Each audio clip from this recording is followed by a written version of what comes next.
નમસ્કાર. હાલની ઊંચી મોંઘવારીમાં તમે નાણાકીય આયોજન કેવી રીતે કરી શકો છો અને સાથે જ બચત અને ખર્ચ પર કેવી રીતે કાબૂ મેળવી શકો છો અને એની સાથે સાથે તમારી કમાણીની કમ્પ્લીટ ફાઇનાન્શિયલ પ્લાનિંગ માટે અમે તમને આપીશું તમામ વિકલ્પો માત્ર આ શોમાં, જેનું નામ છે મની મેનેજર. હું હેલી તમારું સ્વાગત કરું છું. આજના શોમાં મની મેનેજરના શોમાં આપણે ડિસ્કશન કરીશું કે રિટાયરમેન્ટ પ્લાનિંગ માટે મ્યુચ્યુઅલ ફંડ કેટલું જરૂરી હોય છે, ઓનલાઈન અને ઓફલાઈન ઇન્સ્યોરન્સ પ્લાનમાં શું તફાવત હોય છે. આ બંને મુદ્દાઓ પર આપણે આજના દિવસમાં ચર્ચા કરીશું અને આપણી સાથે ચર્ચા કરવા જોડાયેલા છે સ્ટુડિયોમાં certified financial planner Arnav Pandya. અર્ણવજી, વેલકમ ટુ મની મેનેજર. અને સાથે જ આ બંને મુદ્દાઓ પર આજના દિવસમાં આપણે ચર્ચા કરીશું.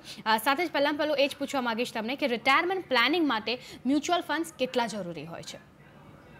રિટાયરમેન્ટ પ્લાનિંગ માટે જો તમે જુઓ તો તમારે એક મોટું કોર્પસની જરૂર છે, એટલે કે જેમાં તમે રકમ ભેગી કરો તે ઘણી મોટી હોવી જોઈએ. આ માટે તમે અનેક વિકલ્પો એમાં તમે જોડી શકો છો, પણ આ વસ્તુ કરવા માટે તમે બે રૂટ અપનાવી શકો છો. પહેલું તો એ છે કે તમે તમારી મેતે દરેક ઇન્સ્ટ્રુમેન્ટ પોતે સિલેક્ટ કરો અને તમારો આખો પોર્ટફોલિયો બનાવો.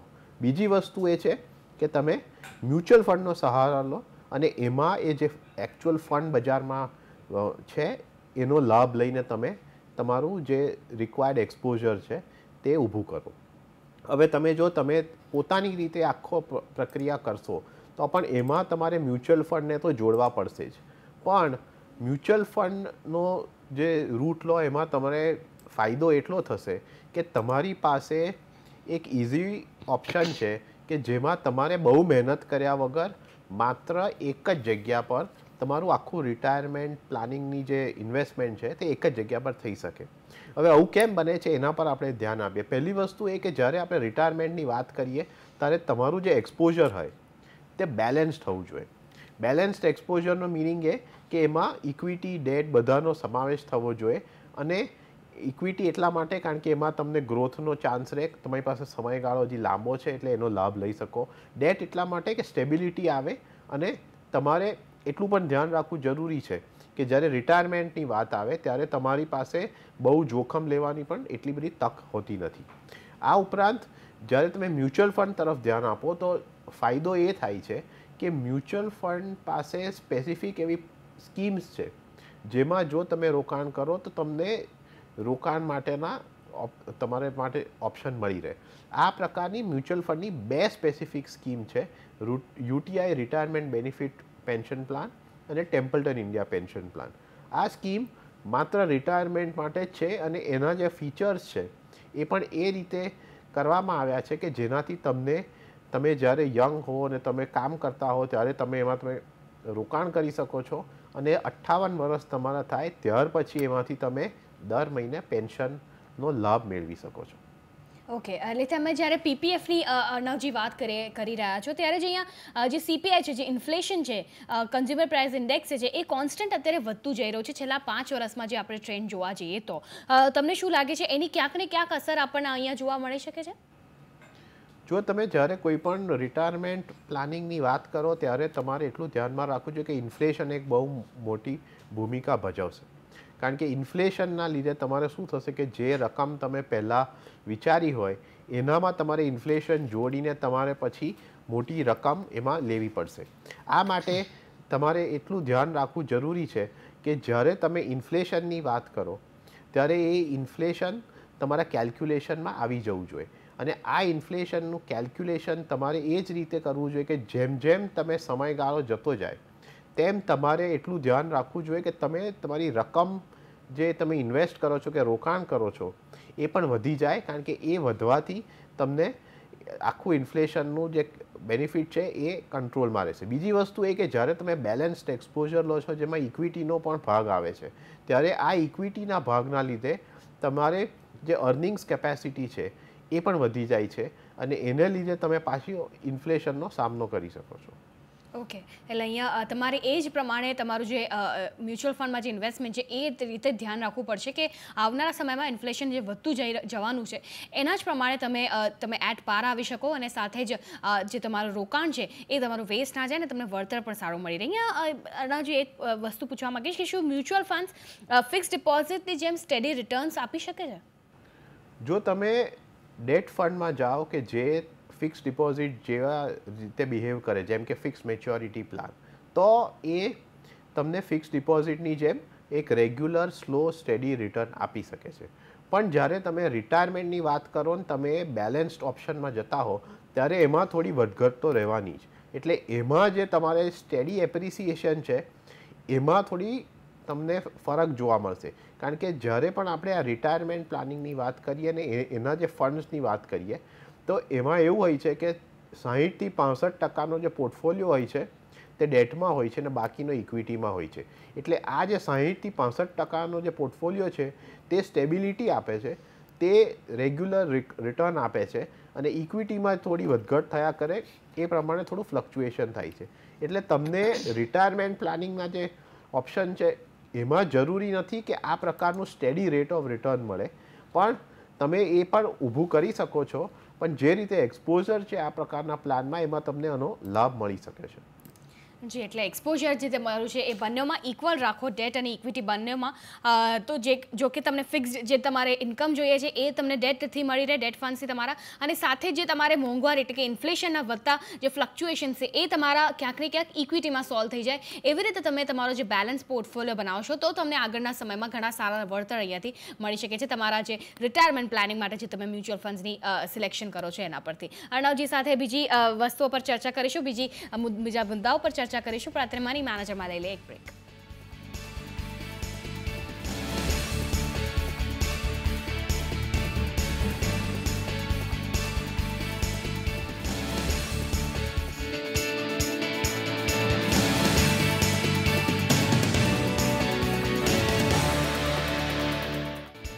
મની મેનેજરમાં ફરી એકવાર આપનું સ્વાગત છે. Certified financial planner Arnav Pandya આપણી સાથે જોડાયેલા છે. અર્ણવજી સાથે રિટાયરમેન્ટ પ્લાનિંગ મ્યુચ્યુઅલ ફંડ દ્વારા તમે કેવી રીતે કરી શકો છો એના પર ચર્ચા કરી રહ્યા છે.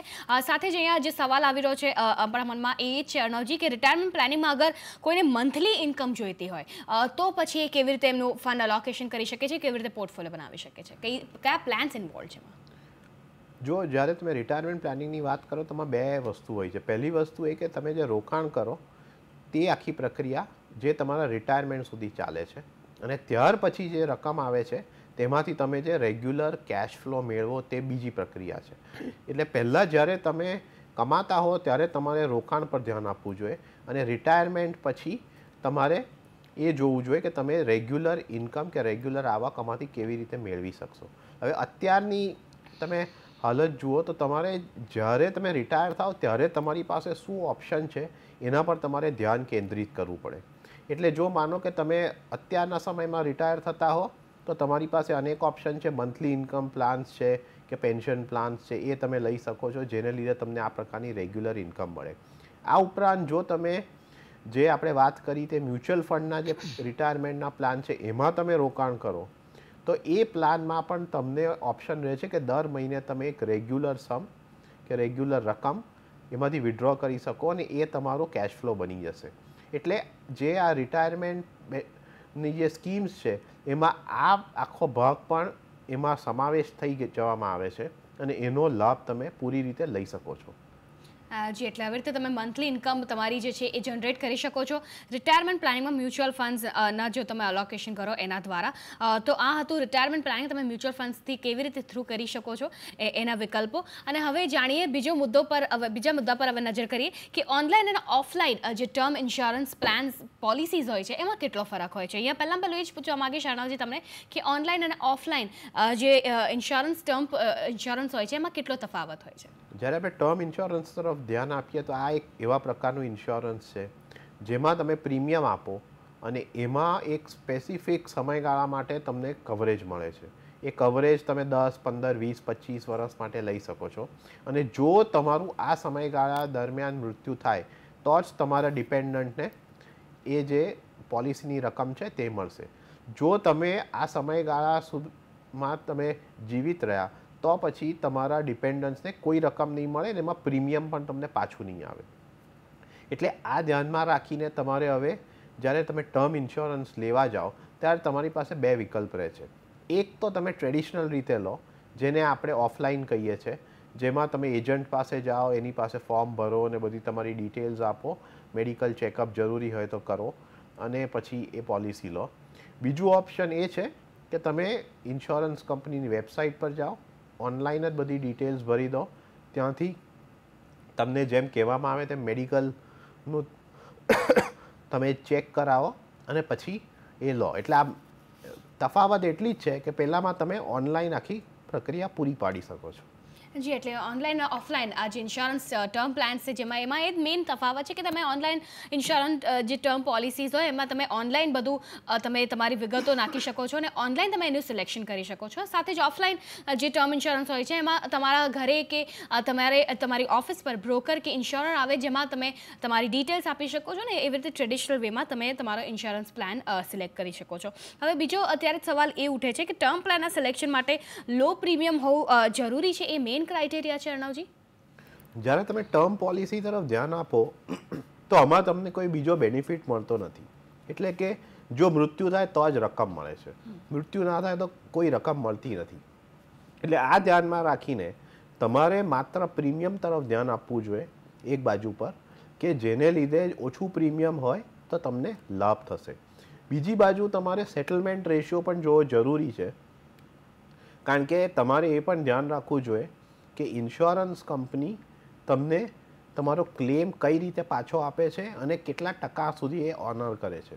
એટલે પ્રીમિયમ અને સેટલમેન્ટ રેશિયો આ બે મુખ્ય કારણ રહે છે જેને ધ્યાનમાં રાખીને કોઈ પણ જણે ટર્મ ઇન્સ્યોરન્સ લેવો જોઈએ. હવે પ્રીમિયમ તરફ ધ્યાન આપીએ તો આમાં એક સ્પષ્ટ વસ્તુ છે કે તમારે એ કમ્પેર કરવું જોઈએ દરેક ઇન્સ્યોરન્સ કંપની પાસેથી કે તમારી ઉંમર માટે તમને સ્પેસિફિક કેટલું પ્રીમિયમ ભરવું પડશે એક જોઈતા તમારા સમ એશ્યોર્ડ માટે.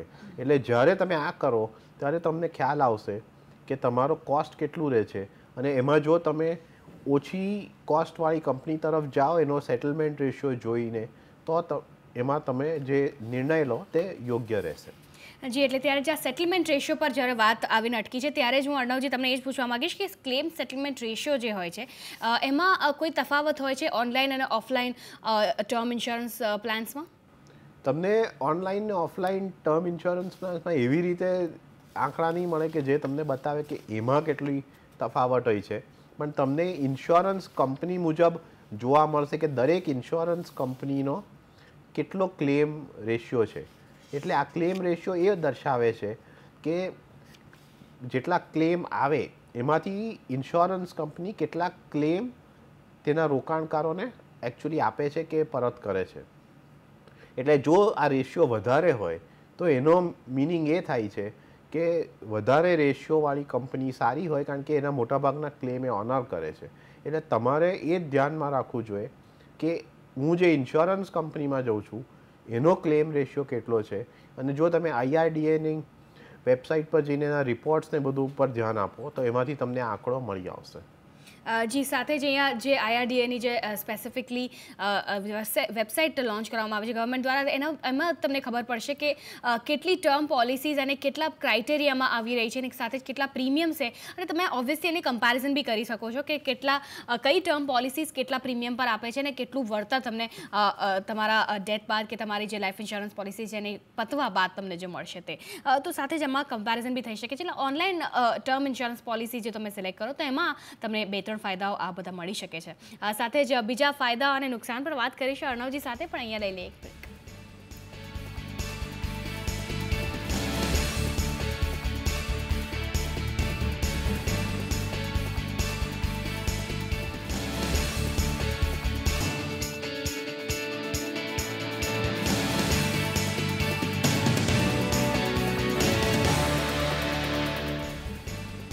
નમસ્કાર, મારી મેનેજરમાં આપણું ફરી એકવાર સ્વાગત છે. અહીંયા certified financial planner Arnav Pandya અમારી સાથે જોડાયેલા છે અને એમની સાથે આપણે પહેલા સેગમેન્ટમાં વાત કરી હતી કે રિટાયરમેન્ટ પ્લાનિંગ તમે મ્યુચ્યુઅલ ફંડ્સ થ્રુ કેવી રીતે કરી શકો છો. જેમાં એમણે સમજાવ્યું હતું કે ડેટ અને ઇક્વિટી ફંડ્સ આ બંનેમાં તમારે ઇક્વલ અલોકેશન કરી તમારે પ્રોપર ફંડ અલોકેશન કરીને તમારે આગળ વધવું જોઈએ. સાથે જ બીજો મુદ્દો આપણી પાસે એ જ હતો કે ઓનલાઈન અને ઓફલાઈન ઇન્સ્યોરન્સ ટર્મ પોલિસીઝ છે એમાં કેટલો તફાવત હોય છે. અને એની સાથે જ આપણે એ જોયું હતું કે જે પ્રીમિયમ છે એ મેઇન ક્રાઇટેરિયા હોય છે કે નહીં, એ ખાસ કરીને આપણે વાતચીત કરીએ તે અર્ણવજી સાથે. અને સાથે તમે કમ્પેરિઝન ક્લેમ સેટલમેન્ટ રેશિયો જે છે એને કેવી રીતે કમ્પેર કરી શકો છો આ બંને ઓનલાઈન અને ઓફલાઈન જે ઇન્સ્યોરન્સ પોલિસીઝ તમે રહો છો એના પરથી. હવે સાથે જ અર્ણવજી તમને એ પૂછવા માંગીશ, બીજો સવાલ મારો એ જ રહેશે કે કેટલા હદ સુધી અહીંયા કસ્ટમર સપોર્ટ ડિફર થાય છે, કારણ કે આપણે જોઈ રહ્યા છીએ કે ટ્રેડિશનલ જે ઇન્સ્યોરન્સ પોલિસીઝ હોય છે એમાં બ્રોકર કે જે ફંડ મેનેજર છે પોતે તમારા ઘરે આવે કે તમારા ઓફિસ પર આવે અને પછી સમજાવે બધું. અને સાથે જ ઓનલાઈનમાં તમને બધું દેખાય કે ભાઈ ઠીક છે, વેબસાઇટ એમની ઓલરેડી પોર્ટલ હોય ને તમે અંદર જાઓ ને તમે યુ ગેટ ધ ડિટેલ્સ. તો તમને શું લાગી રહ્યું છે કસ્ટમર સપોર્ટ જે છે એ કયામાં વધારે છે? તમે જો ટ્રેડિશનલ પોલિસી જુઓ તો તમારો જે એજન્ટ છે એની જોડે તમારે આખું ડીલિંગ રહે છે. એટલે એ એજન્ટ કઈ રીતે તમને સર્વિસ કરે છે કે શું ફેસિલિટી આપે છે એ બધા પર તમારે ધ્યાન આપવું જરૂરી હોય છે. જ્યારે તમે ઓનલાઈન ટર્મ ઇન્સ્યોરન્સની વાત કરો ત્યારે તમારું મુખ્ય ઇન્ટરેક્શન કંપનીની વેબસાઇટ જોડે હોય છે. વેબસાઇટ પર આખી પોલિસી લેવાની ને પછી એને સર્વિસ કરવાની પ્રક્રિયા બહુ સ્પષ્ટ રીતે કહેવામાં આવી છે. એ ઉપરાંત જે તમારે બીજા પ્રોસેસ ફોલો કરવાના હોય, જેમ કે તમારો મેડિકલ ટેસ્ટ કરવાનું હોય, તો એમાં કંપની એમની તરફથી યોગ્ય સર્વિસ આપે છે ને તમને પૂરી મદદ પૂરી પાડે છે. એટલે કે એ લોકો જ ત્યાંથી ફોન કરીને તમારી પાસે તમારો સમય લે છે ને તમારે માટે જે મેડિકલ ટેસ્ટ છે એની બુકિંગ કરી આપે છે, જગ્યાનું તમને ડિટેલ્સ આપે છે. એટલે એ રીતે તમારે એમાં સપોર્ટ જરૂર રહે છે. આ ઉપરાંત તમારે જ્યારે નોર્મલ ડીલિંગ કરવામાં આવે ત્યારે તમે જો ઓનલાઈન એ પોલિસી હેન્ડલ કરતા હો તો તમને ઓટોમેટિકલી ઇન્ટિમેશન આવી જાય છે કે હવે તમારું પ્રીમિયમ ડ્યુ છે અને તમે શું આ ભરવાના છો, કઈ રીતે ભરવાના છો, એ બધી ડિટેલ્સ માગવામાં આવે છે. એટલે આ બધું તમે જ્યારે ધ્યાનમાં રાખો તો ઓનલાઈન સપોર્ટ છે અને જે જગ્યાઓમાં તમને જરૂર પડે ત્યાં તમને એ મળી શકે છે. આ ઉપરાંત કંપનીઓ પાસે હેલ્પલાઇન નંબર પણ હોય છે. એટલે જો તમારી પાસે આ ઉપરાંત કોઈ બીજો પ્રશ્ન હોય તો એ પણ તમે આ હેલ્પલાઇન નંબર પર ફોન કરીને પૂછી શકો છો. એટલે આ રીતે તમે જુઓ તો આખી સિસ્ટમ તો છે જ કે જેમાં તમે ઓનલાઈન હોય તો પણ સપોર્ટ તમે કંપની પાસેથી મેળવી શકો છો. જી, એટલે અહીંયા જે છે કે તમે ઓનલાઈન જે છે તો તમે બધી ડિટેલ્સ તમારી માંગી શકો છો અને સાથે તમારો જો એજન્ટ હોય ટ્રેડિશનલ પોલિસીમાં તો એની પાસેથી પણ તમે ડિટેલ્સ માંગી શકો છો. પણ ત્યારે જ અર્ણવજી એક પોઈન્ટ અહીંયા જો આવે છે તો એ ટાઈમનો છે કે તમને જે ઓનલાઈન ઇન્સ્યોરન્સ ટર્મ પોલિસી જો છે એ ટાઈમલી અગર જો તમે જોવા જાઓ તો એ વધારે ફાસ્ટ હોય છે રાધર દેન ટ્રેડિશનલ પોલિસીઝ. આ મુદ્દો જે છે એ કરેક્ટ છે? એવું તમે કહી શકો કે થોડું ફાસ્ટ હોય છે, પણ આમાં શું છે કે તમે કેટલી વાર તમે આખી પ્રોસેસ કમ્પ્લીટ કરવામાં લો છો એના પર આધારિત છે. એટલે અમુકમાં તો કેવું હોય કે તમે જેવું ઓનલાઈન રજિસ્ટ્રેશન કરો ને તમારી બધી ડિટેલ્સ આપો ને બધું કરો એટલે તમે એ પ્રક્રિયા આગળ વધારી શકો છો. જ્યારે ઓફલાઈન પ્રોસેસમાં તમે બધી ડિટેલ્સ તમારી એજન્ટને આપો, પછી એજન્ટ કંપનીમાં જઈને બધું ડિપોઝિટ કરે, ત્યાંથી બધી ડિટેલ્સ કાઢે, એટલે એમાં કદાચ થોડો વાર થઈ શકે. એટલે એ રીતે જુઓ તો તમને નાનો ફરક જોવા મળશે. પણ ઓનલાઈન પ્રોસેસમાં એક પછી એક જે પ્રોસેસ જે આઉટલાઇન હોય છે તે સ્પષ્ટ રીતે કહેવામાં આવે છે ને એમાં તમે સમય પણ થોડોક બચાવી શકો છો. જી, એટલે એમાં થોડો બચાવી શકો છો ઓનલાઈન ઇન્સ્યોરન્સ ટર્મ પોલિસીઝમાં. સાથે જ અહીંયા પ્રીમિયમની જ્યારે વાત કરીએ તો એ બહુ મહત્વનો મુદ્દો છે કે શું એવું હોય છે કે બંને ઓનલાઈન અને ઓફલાઈન આ જેમ બંને ઇન્સ્યોરન્સ પોલિસીમાં પ્રીમિયમ થોડા અલગ પડી જાય છે? હા, એ વસ્તુ સ્પષ્ટ છે કે જ્યારે તમે ઓનલાઈન પોલિસી લો છો તો તમારે પ્રીમિયમ મોટાભાગના કેસોમાં ઓફલાઈન પોલિસીથી ઓછું હશે. આ એટલા માટે કારણ કે જ્યારે તમે ઓફલાઈન પોલિસી લો ત્યારે તમે એજન્ટ થ્રુ જાઓ છો એટલે એજન્ટનું કમિશન ને એ બધા ખર્ચા કંપની માટે રહે છે. એટલે એ લોકો યુઝ્યુઅલી ઓફલાઈન પોલિસીનું પ્રીમિયમ થોડું વધારે હોય છે. ઓનલાઈન જ્યારે તમે ખરીદો ત્યારે વચ્ચે કોઈ એજન્ટ થતો નથી, તમે ડાયરેક્ટલી કંપની જોડે ડીલ કરો છો કારણ કે તમે સીધા એમના વેબસાઇટ પર જઈને બધી આખી પ્રક્રિયા પૂરી કરો છો. એટલે એમાં એ ખર્ચો ને બધું માર્કેટિંગ, એડવર્ટાઇઝિંગ એ બધું બચી જાય છે. એટલે એને લીધે તમે જોશો કે ઓફલાઈન પોલિસી જે છે તેનું પ્રીમિયમ ઓનલાઈન પોલિસી કરતાં વધુ જ રહેશે. જી, એટલે ઓનલાઈન જે ઇન્સ્યોરન્સ પોલિસીઝ છે એનું પ્રીમિયમ ઓછું રહેશે અહીંયા ઓફલાઈન પોલિસીઝ ઇન્સ્યોરન્સ પોલિસીઝ કરતાં. એટલે ટ્રેડિશનલ પોલિસીઝમાં એ જશે કે પ્રીમિયમ જે છે એ થોડુંક વધારે આવશે તમને.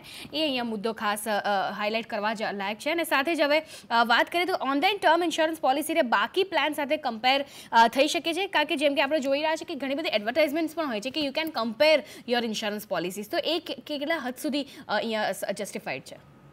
જ્યારે તમે કોઈ પણ પ્રકારની ઇન્સ્યોરન્સ પોલિસીસ કમ્પેર કરો તો ત્યારે તમારે એ ધ્યાનમાં રાખવું જોઈએ કે સેમ પ્રકારની પોલિસીસ કમ્પેર કરો છો. એટલે ટર્મ પોલિસી ને એન્ડોવમેન્ટ પોલિસીને કમ્પેર એક સાથે થઈ ના શકે, કારણ કે બંનેના ફીચર્સ અલગ છે અને એટલા માટે એમના જે ડિટેલ્સ હોય એ એકની સામે સરખામણી તમે કરી ના શકો. પણ જ્યારે તમે એ નક્કી કરી દો કે મારે એક પ્રકારનું ઇન્સ્યોરન્સ લેવું છે, એટલે કે ટર્મ ઇન્સ્યોરન્સ લેવું છે, તો પછી જુદી જુદી કંપનીઓની ટર્મ ઇન્સ્યોરન્સ પોલિસી તમે જઈને કમ્પેર કરી શકો છો. એ જ રીતે જ્યારે તમે કોઈ મની બેક પોલિસી લેવાના હો ત્યારે જુદી જુદી કંપનીની મની બેક પોલિસીને એમના ફીચર્સ તમે કમ્પેર કરી શકો છો. એટલે કમ્પેરિઝન કરવું યોગ્ય છે, પણ તમારે એટલું જ ધ્યાન રાખવું જોઈએ ને તમે સ્પષ્ટ રીતે એ જાણતા હોવા જોઈએ કે તમે કઈ પોલિસી કયા સમયે ને કઈ રીતે કમ્પેર કરો છો. જી અર્ણવજી, તમારો ખૂબ ખૂબ આભાર અમારી સાથે મની મેનેજરમાં જોડાવા બદલ ને આ તમામ જાણકારી આપવા બદલ. અને સાથે જ મની મેનેજરમાં તમારા રોકાણ સંબંધિત સવાલો હોય તો તમે અમને પૂછી શકો છો. તમે અમને ઈમેલ કરી શકો છો money@network18online.com પર.